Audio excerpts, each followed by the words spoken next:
Meio-dia e 40, Juliana Rosa hoje nos traz mais números relacionados ao desemprego, a taxa de desemprego no Brasil. Ju, boa tarde. Tudo bom, Fábio? Boa tarde. Boa tarde para a Débora e para o nosso Oi. ouvinte. A gente tem mais uma notícia boa do mercado de trabalho, que são dados que vêm surpreendendo de forma positiva. O desemprego segue num patamar muito abaixo dos patamares históricos. Agora, em janeiro, taxa de desemprego divulgada pelo IBGE e pela PNAD ficou em 7,6%. E o que é interessante a gente notar é uma taxa que é maior do que de dezembro, mas que é normal porque em janeiro sempre tem dispensa de trabalhadores temporários, né, de fim de ano. Aumenta muito em novembro, dezembro, ali com contratações de fim de ano, para o Natal, tanto na indústria quanto no comércio, e depois em janeiro você tem a dispensa desses trabalhadores. Então a taxa normalmente sobe em janeiro, mas ela subiu bem menos do que acontece historicamente. É a menor subida desde o início desse levantamento, quase, desde 2013, que não tem uma subida tão pequena entre dezembro e janeiro. E o resultado surpreende, porque as previsões eram uma taxa de desemprego acima da que o IBGE divulgou. Tem duas questões aqui que chamam a atenção.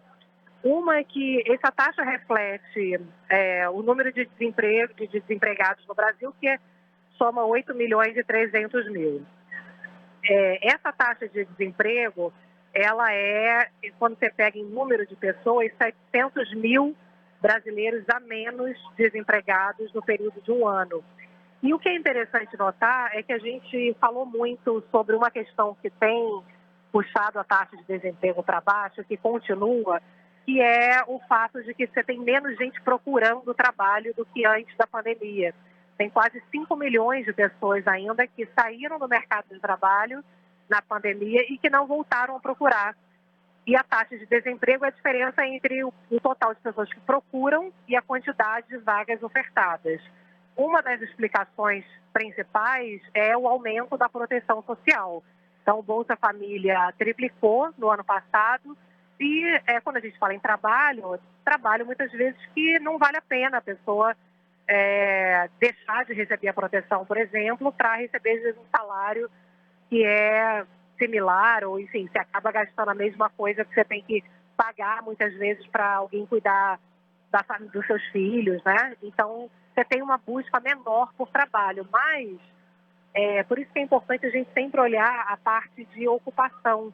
Tem mais gente empregada. De um ano para cá, você tem esse aumento de quase 2 milhões de brasileiros ocupados e a população ocupada no Brasil passa de 100 milhões, ou seja, mesmo com menos gente procurando do que em relação ao período pré-pandemia, a oferta de empregos aumentou e continua aumentando.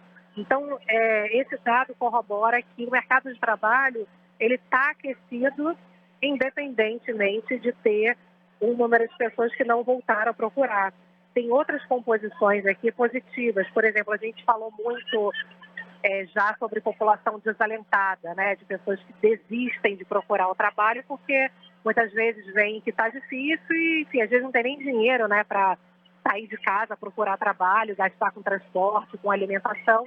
E essa taxa do desalento, ela parou de subir, pelo contrário, ela vem caindo. Ou seja, as pessoas estão vendo que tem mais expectativa, mais chance de conseguir trabalho e aí mais gente começa a querer procurar novamente, né? A taxa também de pessoas que trabalham com carteira assinada, ela vem subindo. Isso também é um sinal positivo, porque tem mais gente formalizada.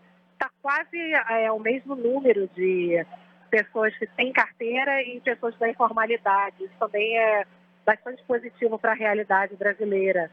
Você tem aí 2 milhões de brasileiros a mais de um ano para cá com carteira assinada.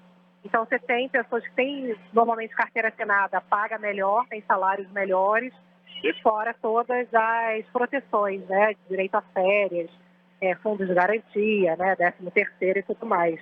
Então, o que é interessante a gente ir olhando esses detalhes é que o mercado de trabalho continua muito forte, os salários continuam subindo E o lado bom disso tudo é que mesmo com esse resultado, inclusive divulgado hoje, a gente não vê uma preocupação que havia de que isso pudesse causar inflação, né? Mais gente trabalhando, os salários subindo, e aí isso poderia prejudicar a queda da inflação. Mas não, ao longo do ano passado todo, a taxa de desemprego fechou em 7,4%, que é o menor nível histórico, e a inflação continua cedendo. Então, você tem mudanças estruturais aí acontecendo, o desemprego ficou mais, a empregabilidade ficou mais barata nesse pós-pandemia, muita gente trabalhando online, por exemplo, as empresas gastando menos, talvez, para contratar, né? Esses motivos vêm sendo levantados pelos especialistas, a própria reforma trabalhista que permitiu a formalização, a carteira assinada, mesmo para trabalhos que sejam intermitentes, né? Só final de semana, por exemplo.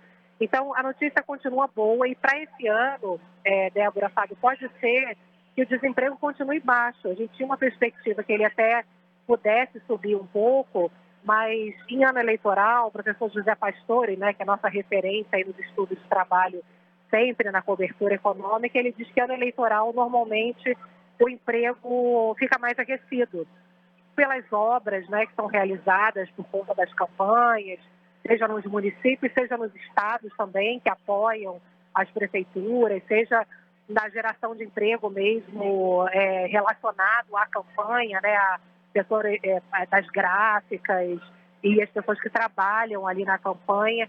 Então, a gente pode, pelo primeiro número que a gente tem aí do ano de 2024, em relação ao mercado de trabalho, notícia boa, que corrobora aí, quem sabe, um cenário que vai se manter positivo no mercado de trabalho nesse ano de 2024. Bem, obrigado, Ju. Bom trabalho para você. Amanhã a gente se fala mais uma vez. Um beijo. Um beijo. Valeu, Ju. Até amanhã. Agora